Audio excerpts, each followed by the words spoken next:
Is all well? Yes, all is well.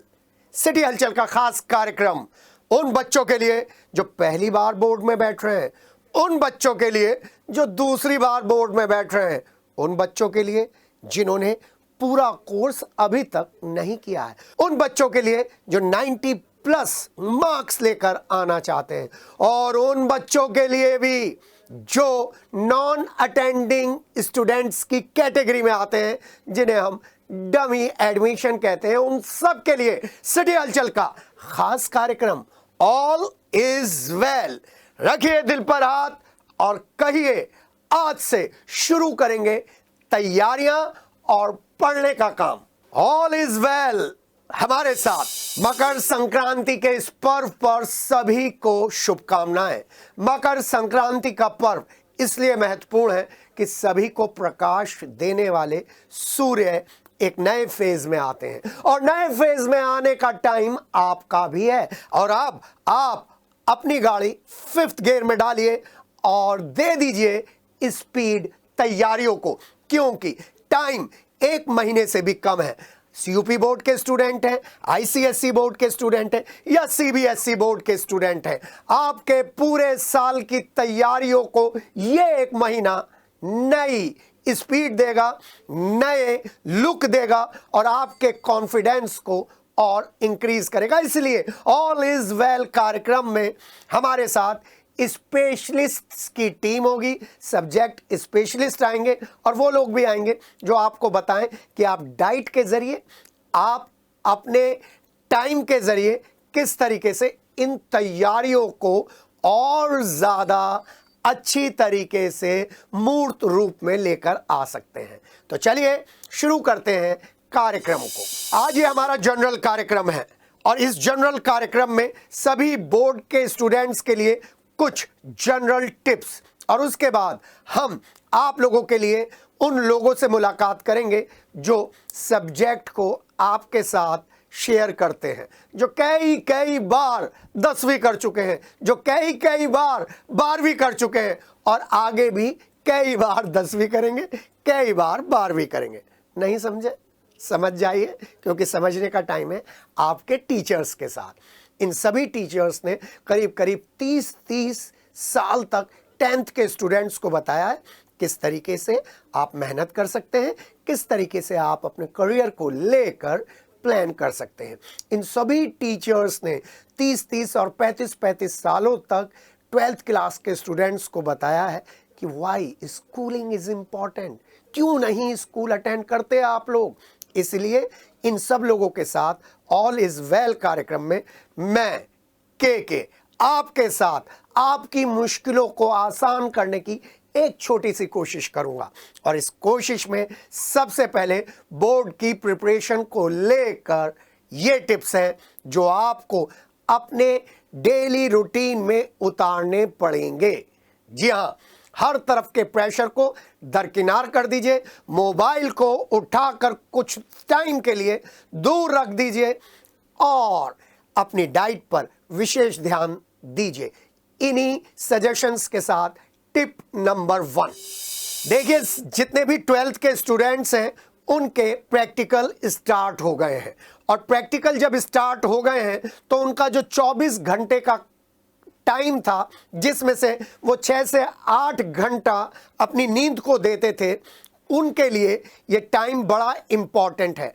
Practical में भी अच्छी तरीके से परफॉर्म करना है और साथ ही साथ अपने प्रिपरेशन के शेड्यूल को भी डिस्टर्ब नहीं करना है। ये पहली बात है। और उसके लिए हम क्या कर सकते हैं? उसके लिए 2 टिप्स आपको जरूर ध्यान रखने होंगे। जी हाँ, जिन जिन चैप्टर्स में से प्रैक्टिकल के पोर्शंस आ रहे हैं, वाइवा आने की उम्मीद है, उन चैप्टर्स को आप प्रायोरिटी बेसिस पर तैयार करना शुरू कर दीजिए। प्रैक्टिकल के लिए आपके रिकॉर्ड बिल्कुल सही होने चाहिए, अपडेट होने चाहिए। कोशिश करनी चाहिए कि आपको प्रैक्टिकल में 85% से लेकर 100% तक मार्क्स मिले। इसके लिए आपका बिहेवियर एक्सटर्नल एग्जामिनर के सामने बहुत बैलेंस होना चाहिए।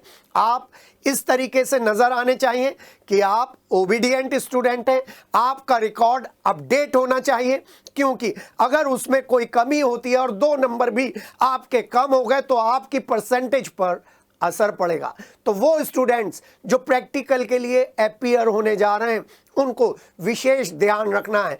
जी हाँ, ज़्यादातर प्रैक्टिकल के मैनुअल्स में आपको वाइवा वोसी के क्वेश्चंस मिल जाएंगे, वाइवा के क्वेश्चंस मिल जाएंगे, उनको याद कर डालिए।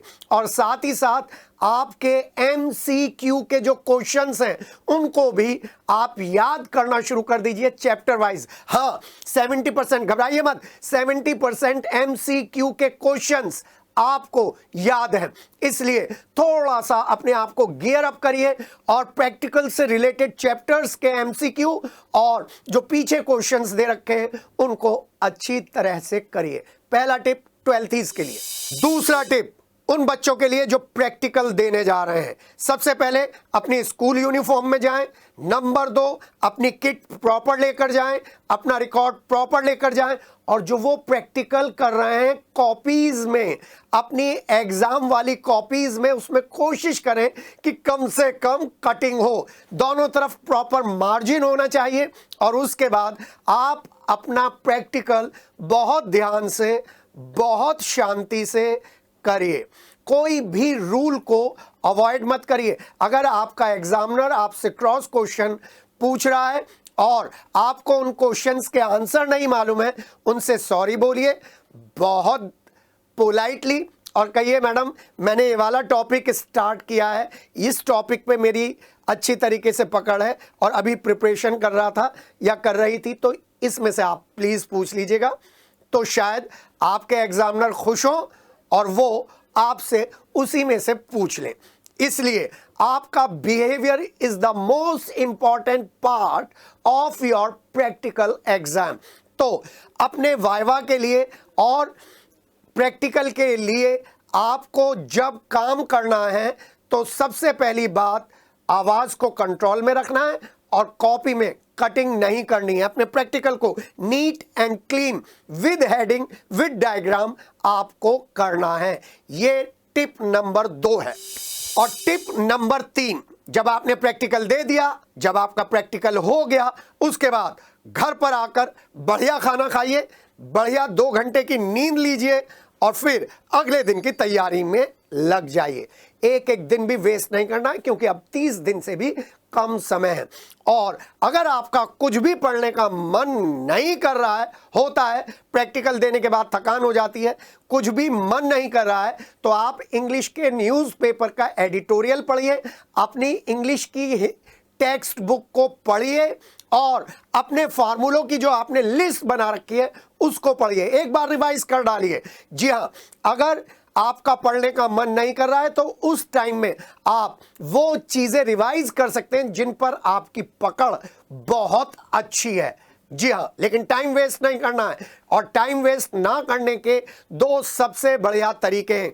एक तो अभी मैंने आपको बताया कि पुराना कोर्स रिवाइज करिए, और दूसरा नींद ले लीजिए, अच्छी नींद ले लीजिए, 2 की जगह 3 घंटे की नींद ले लीजिए, बिल्कुल फ्रेश हो जाइए और फ्रेश होने के बाद दोबारा लग जाइए। आइए नेक्स्ट टिप पर चलते हैं। और नेक्स्ट टिप पर चलने से पहले प्रैक्टिकल से अलग 10th और 12th के बच्चे 2 बातों पर ध्यान रखना है। अपना टाइम वेस्ट नहीं करना है। 24 घंटे में से आपने 8 घंटे अपने आराम के लिए निकाल दिए, तो 16 घंटे आपको बचे हैं। 16 घंटों को इस तरीके से मैनेज करिए कि कम से कम 12, 13, 14 घंटे आपको बिल्कुल पढ़ाई के साथ आगे बढ़ाने पड़े। हर घंटे में आपको कुछ ना कुछ ज़रूर ऐसा करना है जो आपको अच्छे मार्क्स दिलवाए। ये आपके टीचर्स, आपके गाइड, आपके ट्यूटर्स आपको बताएंगे, मैं भी आपको बताऊंगा, मेरे साथ की टीम भी आपको बताएगी। लेकिन सबसे बड़ी बात, आपको कोई भी बात अनसुनी नहीं करनी है और वो जो फैक्टर्स आपको डिस्ट्रैक्ट करते हैं, आपके काम से हटाते हैं, उनको 1 महीने के लिए, सिर्फ मार्च तक के लिए दूर कर दीजिए। फरवरी मार्च दूर कर दीजिए और उसके बाद फिर आप फ्री हैं, आपका करियर शेप ले जाएगा।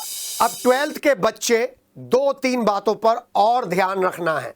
उनको ऐसी बुक सिलेक्ट करनी है जिनसे उनकी जो प्रिपरेशन है वो आगे बढ़े, रुके नहीं।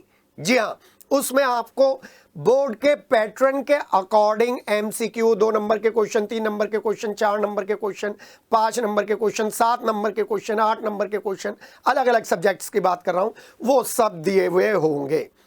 तो एक 10th वाले भी सुन सकते हैं, 12th वाले भी सुन सकते हैं। पूरे 16 घंटे में 3 ऐसे छोटे इंटरवल बनाने हैं, कितने कितने मिनट के, 20-20 मिनट के, 25-25 मिनट के या 15-15 मिनट के 5, जिसमें आपको हर उस सब्जेक्ट के, हर उस टॉपिक के एमसीक्यू याद करने हैं।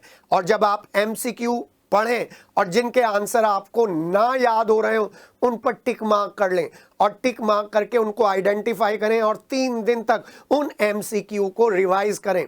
अगर अपने दोस्तों के साथ पढ़ रहे हैं, अपने परिवार के साथ पढ़ रहे हैं, इसमें परिवार के लोग भी सहयोग कर सकते हैं, मम्मी पापा भी सहयोग कर सकते हैं एमसीक्यू को याद करने में। उन्हें पूछना है कि ये एमसीक्यू का आंसर क्या होगा, बच्चे बताते चले, उन्हें मार्क करें और मार्क करने के बाद उन्हें रिवीजन शेड्यूल पर डाल दें और लगातार रिवीजन करें। एमसीक्यू के जो क्वेश्चंस हैं, अगर वो 20 हैं और 20 में से आपने 18 क्वेश्चंस बिल्कुल सही कर दिए तो ये समझिए फेल होने का कोई चांस ही नहीं है। इसलिए एमसीक्यू को बहुत ध्यान से याद करना है, समझना है, लिखना है। और जो जो एमसीक्यू आपको मुश्किल लग रहे हैं ना, एक नोट बना लीजिए, उस नोट पर लिख लीजिए और अपनी स्टडी टेबल के बाहर लगा दीजिए, वो अच्छी तरह से याद हो जाएंगे। हाँ, अभी ये मैं एग्जाम शुरू होने से पहले का प्रोसेस बता रहा हूं। जहां कहीं पे भी आपको किसी सोशल फंक्शन में जाना पड़े तो आप अपने फॉर्मूलों की लिस्ट और ऐसे एमसीक्यू की लिस्ट जरूर रखिए अपने साथ, और जहां कहीं पे भी आपको मौका मिले आप बैठिए, उन्हें देख लीजिए। चारों तरफ सब कुछ चल रहा है, आपके दिमाग में एमसीक्यू और फार्मूलों की लड़ाई चल रही है, जो लड़ाई ऐसी होगी कि आपको मजबूत बनाएगी एग्जाम की लड़ाई में। ये नेक्स्ट टिप था। आज हम जनरल बात कर रहे हैं और जनरल बात में accountancy, business studies, economics, physics, chemistry और इंग्लिश और आर्ट्स के सब्जेक्ट में ज्योग्राफी और सोशियोलॉजी, पॉलिटिकल साइंस, हिस्ट्री, इन सब के बच्चों के लिए एक कॉमन टिप, और वो कॉमन टिप ये है कि अपने उन टॉपिक्स को आइडेंटिफाई कर लीजिए जिनमें से जरूर जरूर जरूर क्वेश्चंस आता है वेटेज के अकॉर्डिंग, और उनकी रीडिंग करिए, रीडिंग करिए, रीडिंग। और रीडिंग आधा घंटे के शेड्यूल की रीडिंग होनी चाहिए। वो रीडिंग करिए, उसे हाईलाइट करिए, कोई इंपॉर्टेंट पॉइंट आपको नजर आता है एमसीक्यू वाले रजिस्टर में उतार लीजिए। स्पेशली आर्ट साइड के बच्चों के लिए और ज़्यादा पढ़ना है, इकोनॉमिक्स के बच्चों के लिए और ज़्यादा पढ़ना है, और इंग्लिश के बच्चों को भी कुछ अलग हटकर पढ़ना है। अगला सजेशन, और ये सजेशन बहुत महत्वपूर्ण है, इस सजेशन पर सबको ध्यान देना है, सबको काम करना है, क्योंकि अगर इस पर आपने काम करना शुरू कर दिया तो मैं आपको बता दूं, आपका एग्जाम फोबिया एग्जाम के दिन 0% होगा। 0% अगर आज से ही आप काम करना शुरू कर दें। क्या है? बहुत इंपॉर्टेंट टिप है, और वो इंपॉर्टेंट टिप है कि पिछले 5 से 10 साल के पेपर्स उठा लीजिए और उनको, अगर आप अभी सॉल्व करने की पोजीशन में नहीं है तो उन्हें पढ़ना शुरू कर दीजिए। उनके पढ़ने से आपको पता चल जाएगा कि किस तरीके से क्वेश्चंस का नेचर होता है। ये 10th वाले भी कर सकते हैं, ये 12th वाले भी कर सकते हैं, ये यूपी बोर्ड वाले भी कर सकते हैं, आईसीएसई बोर्ड वाले भी कर सकते हैं और सीबीएसई बोर्ड वाले भी कर सकते हैं। इसलिए घबराइए मत। जी हाँ, अगर पढ़ने का मन नहीं करना है तो आपने पिछले 10 साल के पेपर्स उठाइए और उनकी स्टडी करना शुरू कर दीजिए कि what is the format of the question paper, और उनके सामने जो पहले मार्क्स अलॉट हैं उन्हें देख लीजिए और इंस्ट्रक्शंस पढ़ लीजिए। एक बात और ध्यान रखनी है जो मैं अभी अपने आगे आने वाले प्रोग्राम्स में आपको बताऊंगा कि आपको मार्क्स के अकॉर्डिंग अपना आंसर प्लान करना है। ये 1 महीने पहले मैंने कार्यक्रम इसलिए स्टार्ट करा है कि जिस किसी भी क्वेश्चन के आंसर में आपको प्रॉब्लम आ रही हो, डाउट हो रही हो, तो आप अपने टीचर से पूछ सकते हैं कि सर इस आंसर में मेरा कौन सा की पॉइंट नहीं है जिसकी वजह से मुझे मार्क्स नहीं मिले प्री बोर्ड में और दूसरी जगह में। You should discuss with your teachers, तो आपको पता चल जाएगा कि आपके आंसर में ये कमी है। और जब आपके आंसर में जो कमी होगी तो आप अभी, क्योंकि 30 दिन है, उस कमी को दूर करने की पोजीशन में हैं। और आज के कार्यक्रम का अंतिम टिप अपने मोटिवेशन के लिए, सेल्फ मोटिवेशन के लिए है। कोई मोटिवेट नहीं करेगा, आपको अपने अंदर की एनर्जी खुद ही जिंदा रखनी है, खुद को सेल्फ मोटिवेटेड करना है और खुद को ही प्लानिंग बनानी है। हाँ, जब कभी आपको डिसअपॉइंटमेंट फैक्टर डिस्टर्ब करे तब हम जैसे लोगों के पास आइए, अपने टीचर्स के पास जाइए, अपने मम्मी डैडी के पास जाइए, अपने सीनियर्स से के पास जाइए, टाइम को ध्यान में रखते हुए, टाइम किल नहीं करना है, और उनसे अपनी प्रॉब्लम डिस्कस करिए खुले दिल से। जी हाँ, ये सारी आज के पहले एपिसोड में उन चीज़ों को लेकर मैंने बेस बनाने की कोशिश की है जो हमारे आगे वाले कार्यक्रम में आपके लिए बहुत ही मददगार साबित होंगे। जी हाँ, पहला कार्यक्रम है और आप खुद इस कार्यक्रम को देखकर सेल्फ मोटिवेटेड हो जाएंगे। और अब उन लोगों के लिए लास्ट टिप जिन लोगों के ऊपर जिम्मेदारी है अपने बच्चे को बोर्ड के एग्जाम के सफर को सुहाना बनाना है।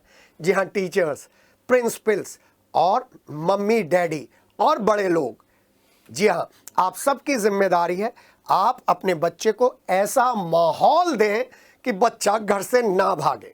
जी हाँ, उस पर वॉच जरूर रखें लेकिन अपने एक्शन से टेंशन ना दें। हाँ, उनके साथ बैठ जाएं, नहीं पढ़ने का मन कर रहा है, टीवी देख रहे हैं, कोई बात नहीं, अपने मन में ये मत सोचिए कि भाई टाइम किल हो रहा है, टाइम किल हो रहा है। आपका बच्चा बाहर तो नहीं जा रहा है, आपकी आंखों के सामने उसके साथ बैठिए, इधर उधर की बात करके पढ़ाई पढ़ लिया। आइए अपने 10th के एक्सपीरियंस बताइए, जब आप पहली बार बोर्ड में बैठे थे, 12th के एक्सपीरियंस बताइए, अपने लाइफ के एक्सपीरियंस बताइए, अपनी एक्सपेक्टेशंस इस तरीके से बच्चे को बताइए कि वो उस पर प्रेशर ना हो और उसकी जो अच्छी क्वालिटी है, आपके बच्चे की जो अच्छी क्वालिटी है वो उसे बताइए कि हाँ बेटा तू कर सकता है।